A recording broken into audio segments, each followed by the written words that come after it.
Hello friends, मैं Vishal Singh BCom में learning next important topic brand, जिसके मीनिंग, फंक्शन एंड कैरेक्टर आप देखेंगे। किसी भी कंपनी की वैल्यू ऑफ द एसेट्स, जो उसकी नेम होती है, सिंबल होता है, उसके लिए आइडेंटिफिकेशन होती है, जिसके कारण वो अपने पैरेलल कंपनियों की कंपटीशन में अपने क्वालिटी, अपने प्रोडक्ट को बेटर से बेटर आइडेंटिफिकेशन करके रिप्रेजेंट करने का काम करते हैं, उसे हम कहेंगे ब्रांड। तो ब्रांड के विषय में, the company sale of the goods, स्वयं सेल करती है या ग्रुप ऑफ द सेल करती है, पार्टिकुलर प्रत्येक कंपनी का अलग अलग अपना ब्रांड होता है। Brand identification, best quality, brand किसी भी कंपनियों के लिए जो यूज करते हैं ब्रांड। आपको मैं फॉर एग्जांपल आपको बता सकता हूं, नेशनल कंपनियों के कुछ अलग ब्रांड हैं, उसी प्रकार से आपके इंटरनेशनल कंपनियों के ब्रांड है, जिसके प्रकार से आप आइडेंटिफिकेशन कर सकते हैं। जैसे आपके लिए नेशनल ब्रांड में आप आ जाए, टाटा, टी लिखा हुआ टाटा ये है। नेक्स्ट कोटेक फाइनेंस करती है, उसके ब्रांड है। इन्फोसिस आपको कंप्यूटर सॉफ्टवेयर उपलब्ध कराती है। नेक्स्ट जेएसडब्ल्यू स्टील प्लांट है आपके लिए। एशियन पेंट, कुछ ऐसे प्रोडक्ट होते हैं जिनके नाम से है, प्रोडक्ट को देखने से आप ये डिसाइड नहीं कर सकते कि ये प्रोडक्ट किस कंपनी का। अगर सभी कंपनियों के पेंट अलग अलग बॉक्स में रख दिए जाए और पेंट को देख के आप बता दीजिए कि ये एशियन है या अदर है, तो आप नहीं बता सकते, क्योंकि सबके सेम कलर होते हैं। लेकिन जिस पैकेट, जिस बॉक्स में आपको इंट्रोड्यूस किया जाता है, उस पर जो नाम रिप्रेजेंट किया जाता है, तो उस पर आपकी गुडविल है, तो आप क्या मानते हो, एशियन पेंट ही आप डिमांड्स करते हो। आप उसी प्रकार से रिलायंस पेट्रोलियम को देख लीजिए, तो रिलायंस पेट्रोलियम का आपके लिए ब्रांड नेम है। टीवीएस बाइक आपको देती है, तो उसका ब्रांड नेम है आपके लिए हीरो। अब हीरो अपना नए ब्रांड से आइडेंटिफिकेशन करते हैं, क्योंकि हीरो और होंडा दोनों अलग अलग कंपनी हो चुके हैं। नेक्स्ट आप देख सकते हैं, इंटरनेशनल लेवल पे ब्रांड के रूप में आप आइडेंटिफिकेशन कर सकते हैं। This is Toyota of the, आप जिसकी आप इनोवा लेते हैं, लेकिन कंपनी इस ब्रांड को नेम, होंडा की आप कार लेते हैं, हुंडई की कार लेते हैं, जिसमें i10 है, i20 है आपके लिए। नेशनल एंड इंटरनेशनल लेवल पे आपको BMW all the best car के रूप में रिप्रेजेंट करती है। टाटा का बेंज में आपको मर्सिडीज अवेलेबल कराई जाती है। रेंज रोवर आपको अवेलेबल कराई, ये ब्रांड नेम है आपके लिए। फोर्ड का आपका ब्रांड नेम है। ऑडी में अगर जिस प्रकार से आप देखते हैं, तो this is brand name identification of the company, but not for the trademark. जब ये रजिस्टर्ड होंगी तब ट्रेडमार्क कहे जाएंगे। अभी हम आपको नेक्स्ट वीडियो ट्रेडमार्क के विषय में बताएंगे। नेक्स्ट आप देख सकते हैं, क्योंकि यह कभी कभी आपको आइडेंटिफिकेशन के साथ साथ इस पर क्वेश्चन देना पड़ता है, तो जिसके वेरियस एक्टिविटी, फंक्शन और कैरेक्टर भी होंगे। तो brand name is the various activity, brand name and brand mark in the words later group of the words are later comparing name with the different for product of the competition। आप ऐसे word का इस्तेमाल करेंगे, ऐसे attractive words का इस्तेमाल करेंगे कि उसकी सेम कंपनियों के पैरेलल से आपका नाम अलग से आइडेंटिफिकेशन रिप्रेजेंट करे।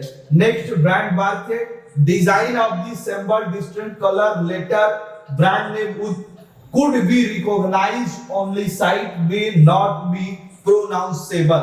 हम पूरे वर्ड का इस्तेमाल नहीं करते, कुछ ऐसे 60 वर्ड का इस्तेमाल करते हैं। उस 60 वर्ड को इस कलर में हम रिप्रेजेंट करते हैं कि उसको देख के हम कह सकते हैं कि जिस कलर में है वो ये इस कंपनी का ब्रांड है। जैसे जियो, जैसे एयरटेल, कभी एयरटेल का लोगो देख लीजिए, जियो का लीजिए, रिलायंस में देखिए आर बना हुआ है, जीरो बनी हुई है। तो इस प्रकार के आइडेंटिफिकेशन वर्ड से ही कंपनी के आइडेंटिफाई कर सकते हैं। अब character of the brand name के क्या कैरेक्टर हो सकते हैं? इजी टू रिमेंबर, नाम हमेशा शार्ट होना चाहिए, मिनिमम वर्ड में होना चाहिए, तुरंत उसको कस्टमर को उसकी याद हो जाए। प्रोनाउंस, आसानी से शब्दों में बोली जानी चाहिए। क्रिटिकल स्पेलिंग वर्ड इस्तेमाल नहीं की जाती। इजी टू रीड, इतना शार्ट हो, इतना अट्रैक्टिव वर्ड हो कि एक बार सुनने के बाद आप उसको, जैसे जियो है, एयरटेल है, लाइफबॉय है, डेटॉल है, अब आप ऐसे कैनन है, पैनासोनिक है, तो ये छोटे छोटे नाम जैसे बीपीएल है, तो ये आपके ऐसे छोटे, एचएमटी घड़ी है, नेक्स्ट राडो की क्लॉक्स है, तो ऐसे आप देखिए ये छोटे नाम है, एक बार में ये हमें नाम याद हो जाते हैं। नाम मस्ट बी शार्ट होने चाहिए, सिंपल होने चाहिए, apply to new product line. आप जो प्रोडक्ट आप खरीद रहे हो उससे उसका नाम आइडेंटिफिकेशन होना चाहिए। जैसे टूथपेस्ट में बाबा रामदेव जी की पतंजलि की आती है दंत कांति, तो दंत कांति का मतलब आप टूथपेस्ट इस्तेमाल कर रहे हैं।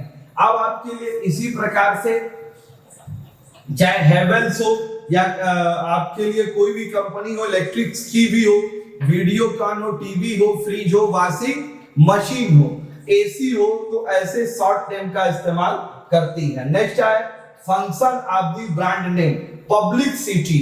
फंक्शन ऑफ द पब्लिसिटी, आम पब्लिक तक उस ब्रांड को आसानी से पहुंचाना है। Publicity, mouth to mouth, word to door advertisement, जो कि आइडेंटिफिकेशन ऑफ द नाम में रिप्रेजेंट होती है। Next, protection of the goods. अब आपके लिए ब्रांड नेम ही प्रोटेक्शन करती है। जैसे मिल्क आप परचेज करते हैं, मदर डेयरी से परचेज करते हैं, अमूल से परचेज करते हैं, एक निश्चित पैकेट में देती है, पैकेजिंग पर क्वालिटी, क्वांटिटी और उसके संबंध में ऑल द मैटर्स डिफेंस देती है, वो प्रोटेक्ट करके देती है। अब अगर यही आप मार्केट से परचेज करिए मिल्क, तो वो पैकेट में नहीं मिली होगा, डायरेक्ट मिलेगा। वो दूध की क्या क्वालिटी है इसके विषय में भी मिल्क की कोई रिप्रेजेंटेशन आपको नहीं मिलेगी। लेकिन कंज्यूमर टू प्रोटेक्शन, अब कंज्यूमर उस प्रोटेक्शन, जैसे पेप्सी है, कोको कोला है, मांडा है, मिरिंडा है, थम्स अप है, अब ऐसे रिप्रेजेंट अगर आपको करते हैं तो बेटर ढंग से आपको कंज्यूमर उसको यूज कर सकता है। वाइड मार्केट, जब ब्रांड नेम होगा तो ये स्मॉल लेवल स्केल नहीं, मिडिल लेवल के मार्केट नहीं, large level, state level, national level, international level पे हमारे प्रोडक्ट डेवलपमेंट होते हैं, जहां पर हम सेल कर सकते हैं। कस्टमर टू लॉयल्टी, कस्टमर की क्वालिटी बेटर दी जा सकती है, उसमें प्राइस लिस्ट क्या होती है उस पर कस्टमर को पूरा बिलीव होता है, ऐसी आइडेंटिफिकेशन करती है। तो ये क्या है, फंक्शन ऑफ द ब्रांड को विषय में आप देखा, आपने फुल वीडियो देखी, थैंक्स सो मच। आप अपने इस चैनल वी काम लर्निंग को लाइक, सब्सक्राइब एंड शेयर करें। Thank you.